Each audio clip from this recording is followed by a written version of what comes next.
ರಾಮನಗರ ಜಿಲ್ಲೆಯ ಬಿಡದಿ ಹೋಬಳಿಯ ಕೇತಗಾನಹಳ್ಳಿಯಲ್ಲಿ ಕೇಂದ್ರ ಸಚಿವ ಎಚ್.ಡಿ. ಕುಮಾರಸ್ವಾಮಿ ಅವರು ಸರ್ಕಾರಿ ಗೋಮಾಳ ಭೂಮಿಯನ್ನು ಅತಿಕ್ರಮಣ ಮಾಡಿದ್ದಾರೆ ಎಂಬ ಆರೋಪವಿದ್ದು, ಈ ವಿವಾದಕ್ಕೆ ಸಂಬಂಧಿಸಿದಂತೆ ಮಾರ್ಚ್ 27, 2025ರವರೆಗೆ ಯಾವುದೇ ಬಲವಂತದ ಕ್ರಮಗಳನ್ನು ಕೈಗೊಳ್ಳಬಾರದು ಎಂದು ಕರ್ನಾಟಕ ಹೈಕೋರ್ಟ್ ಕಂದಾಯ ಇಲಾಖೆ ಅಧಿಕಾರಿಗಳಿಗೆ ನಿರ್ದೇಶನ ನೀಡಿದೆ.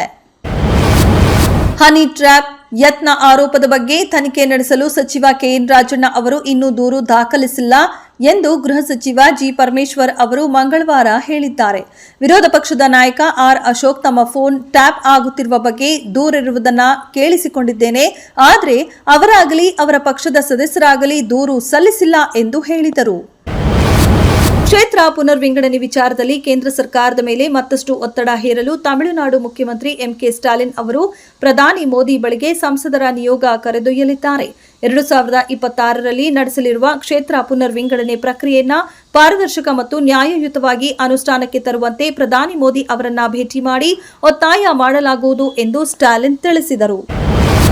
ಗುತ್ತಿಗೆ ನೀಡುವಲ್ಲಿ ಮುಸ್ಲಿಮರಿಗೆ 4% ಮೀಸಲಾತಿ ಮತ್ತು ರಾಜ್ಯ ಸರ್ಕಾರ ಬಜೆಟ್ನಲ್ಲಿ ಮೀಸಲಿಟ್ಟ ಪರಿಶಿಷ್ಟ ಸಮುದಾಯಗಳ ಹಣವನ್ನು ಗ್ಯಾರಂಟಿ ಯೋಜನೆಗೆ ಬಳಕೆ ಮಾಡಿಕೊಂಡಿರುವ ರಾಜ್ಯ ಕಾಂಗ್ರೆಸ್ ಸರ್ಕಾರದ ಕ್ರಮವನ್ನು ಖಂಡಿಸಿ ಏಪ್ರಿಲ್ 1ರಿಂದ 3ರ ತನಕ ರಾಜ್ಯದ 4 ಕಡೆ ಅಹೋರಾತ್ರಿ ಧರಣಿ ನಡೆಸಲಾಗುವುದು ಎಂದು ವಿಧಾನ ಪರಿಷತ್ ಮುಖ್ಯಸ್ಥ ಚೇತಕ್ ಎನ್ ರವಿಕುಮಾರ್ ಹೇಳಿದರು.